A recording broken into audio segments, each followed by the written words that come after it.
Gurugram digital arrest को लेकर DGP का बयान। साइबर फ्रॉड करने वालों पर अंकुश लगाने के लिए पुलिस ने कसी कमर। साइबर क्राइम को लेकर पुलिस पूरी तरह से सतर्क। साइबर फ्रॉड होने पर 6 घंटे के भीतर पुलिस को दे सूचना। 6 घंटे में सूचना मिलते ही पुलिस साइबर फ्रॉड करने वालों पर कस सकती है नकेल। साइबर फ्रॉड के लगातार बढ़ रहे मामलों पर अंकुश लगाने के लिए हरियाणा पुलिस ने कमर कस ली है। साइबर फ्रॉड के चलते लगातार बढ़ रहे डिजिटल अरेस्ट के मामलों को पुलिस ने गंभीरता से लेना शुरू कर दिया है। डिजिटल अरेस्ट के चलते न केवल आम आदमी बल्कि कॉरपोरेट जगत और सरकारी कर्मचारी भी शिकार हो रहे हैं। हरियाणा के डीजीपी शत्रुजीत कपूर की माने तो साइबर फ्रॉड होने पर 6 घंटे के भीतर पुलिस को सूचना मिलने पर साइबर फ्रॉड करने वालों पर नकेल कसी जा सकती है और पीड़ित का 70% तक पैसा रिकवर किया जा सकता है। साइबर फ्रॉड होने पर 1930 पर सूचना दे, जिससे साइबर फ्रॉड करने वालों पर नकेल कसी जा सके। इसके अलावा हरियाणा पुलिस अपराध और अपराधियों पर नकेल कसने के लिए पूरी तरह से सतर्क हो गई है। नए कानून के मद्देनजर अब अपराधियों की प्रॉपर्टी को भी अटैच किया जा रहा है। डीजीपी के माने तो साइबर अपराध करने वालों की जानकारी 1930 पर तुरंत दे। 1930 पूरे देश में काम कर रहा है।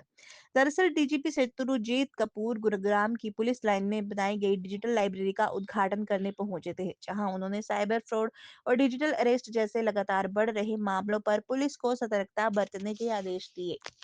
लाइब्रेरी का उद्घाटन किया है, किस तरह की सुविधा यहाँ से लोगों को मिली है? लाइब्रेरीज़ हम सभी पुलिस लाइंस में बना रहे हैं और 18 लाइब्रेरी अब तक हरियाणा में बन चुकी हैं अलग अलग ज़िलों में। और हमारा प्रयास है कि सभी ज़िलों में हर पुलिस लाइन के अंदर एक लाइब्रेरी बच्चों के लिए हो, जो फैमिलीज़ के लिए और जो पुलिस के परिवार रहते हैं पुलिस लाइंस में, या डीएवी पुलिस पब्लिक स्कूल्स हैं हमारे, उनके बच्चों के लिए, तो वो इन लाइब्रेरी की सुविधा का लाभ उठा सकें और अपनी पढ़ाई कर सकें। जो बच्चे कॉम्पिटिटिव एग्ज़ाम्स देना चाहते हैं उनके लिए कॉम्पिटिटिव एग्ज़ाम्स की बुक्स अरेंज की गई हैं इनमें, और किंडल, लैपटॉप्स और बाकी जो इलेक्ट्रॉनिक आइटम्स हैं उनकी व्यवस्था की गई है। और पर्पज़ ये है कि उनको जो ऑनलाइन कंटेंट है, चाहे वो कॉम्पिटिटिव एग्ज़ाम्स का हो या कोई भी और एज़ पर देयर इंटरेस्ट, तो वो उसकी एक्सेस उनको मिल सके।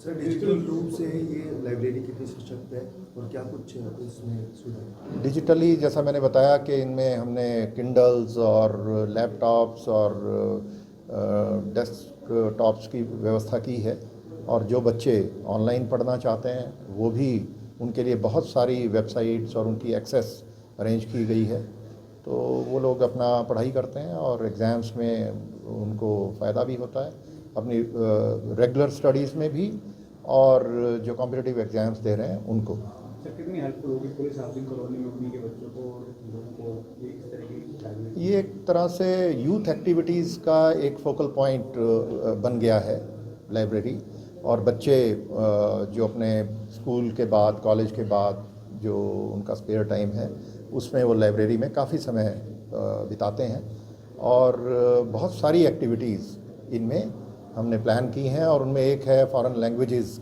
की सिखलाई, तो एक्सेस उनको दी गई है फॉरेन लैंग्वेजेस की और उसका जो स्टडी मटेरियल है उसकी, ताकि हर बच्चा कम से कम एक foreign language other than English and Hindi वो सीख पाए।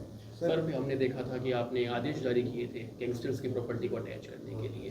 किस तरह से ये आगे बढ़ेगा और कैसे नकेल कसी जाएगी गैंगस्टर्स पर? अब नए कानून जो बने हैं उनके अंदर प्रावधान है कि इन्वेस्टिगेशन के दौरान इन्वेस्टिगेटिंग ऑफिसर कोर्ट की परमिशन से प्रॉपर्टी अटैच कर सकते हैं, तो उसको भी इस्तेमाल करने के बारे में हमने इंस्ट्रक्शंस जारी की हैं, और बहुत सारे सिविल अथॉरिटीज़ के साथ मिलके जो अनऑथराइज्ड कंस्ट्रक्शंस हैं और क्रिमिनल एलिमेंट्स की ओनरशिप है वहाँ पे, तो उनके खिलाफ भी एक्शन लिया गया है। सर, अनमोल बिश्नोई को भारत लाने की चर्चा हरियाणा के कई जिलों में उसके खिलाफ मामले दर्ज हैं।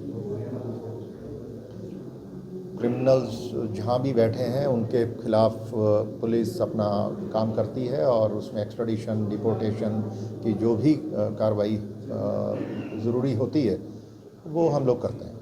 सर, साइबर क्राइम के मामले काफ़ी बढ़ रहे हैं, डिजिटल अरेस्ट जो है आज बहुत कॉमन हो गया है, इसको लेकर पुलिस क्या कुछ कर रही है और कैसे इसको रोकना है? देखिए, मैं डिजिटल अरेस्ट और साइबर क्राइम्स के बारे में यही कहना चाहूँगा कि जो क्रिमिनल्स हैं वो दो सेंटिमेंट्स पे प्ले करते हैं, एक फियर और एक ग्रीड।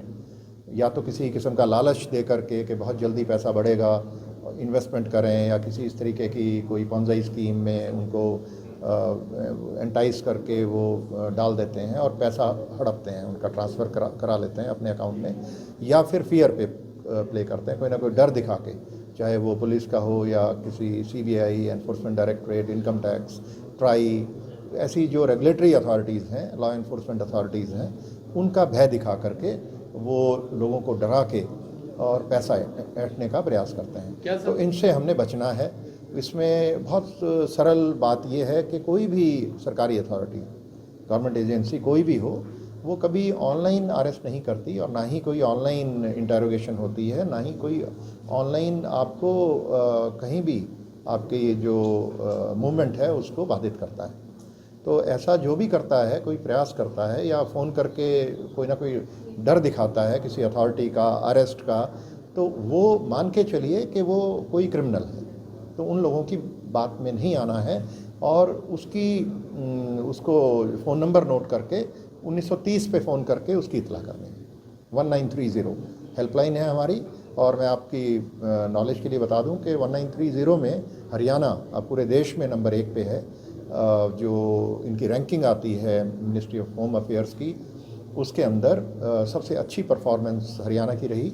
और जो ऑनलाइन फ्रॉड्स होते हैं उनको अगर समय पे इतला कर दी जाए 1930 पर, तो हमारी जो ब्लॉकिंग रेट है वो बहुत अच्छी है, 30% से भी ज़्यादा है जो पैसा हम ब्लॉक कर पाते हैं। और अगर 6 घंटे के अंदर इन्फॉर्मेशन आ जाती है तो ये जो पॉसिबिलिटी है पैसा ब्लॉक करने की वो 70% तक है।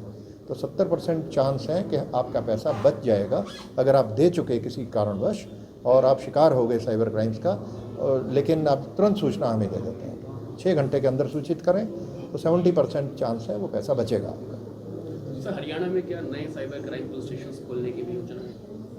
साइबर क्राइम्स के पुलिस स्टेशन हमारे हर ज़िले में हैं, कुछ ज़िलों में 1 से ज़्यादा हैं, गुड़गांव में 4 हैं। तो अभी कोई कमी नहीं है, कुछ ज़िले नए बने हैं तो वहाँ पे प्रपोज़ल है, वहाँ पे बनाएंगे। Thank you very much.